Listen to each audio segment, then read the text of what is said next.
The needle holder is a ring instrument. The way to hold it is to put your thumb and ring finger through the rings. Your middle finger and index fingers serve to steady the instrument. For beginners, you will find that it's easier to release the ratchet mechanism of the needle holder this way. However, you may find a slight restriction in the rotatory movement of the needle holder when you suture. If you are new to suturing, you may find this the easiest to start with. The other way is to hold it in this fashion, without your fingers in the rings, the palm grip. This gives you the greatest mobility, but you may initially find it a bit difficult to disengage the ratchet.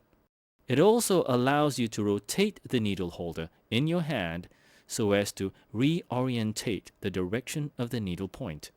You will see this useful maneuver performed in the section on suturing.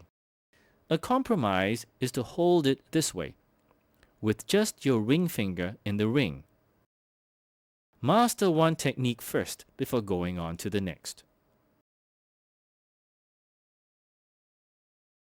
These are tissue forceps. They may either be toothed to aid in holding tough tissues such as skin or blunt to hold more delicate tissues such as the bowel wall. The proper way to hold a forceps is like holding a pencil. Do not hold it in this fashion. That's for stabbing your enemy.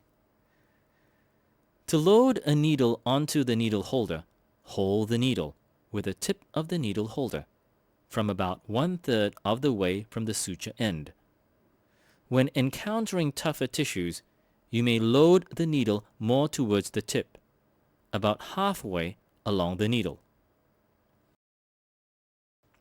Do not load the needle too near the suture end. At this position, the needle will bend when you drive the needle through the tissues. One last point. Avoid holding the needle with your fingers. This is to avoid accidental needle stick injuries to yourself. Use your forceps instead. Picking up the needle with your fingers can be a difficult habit to break.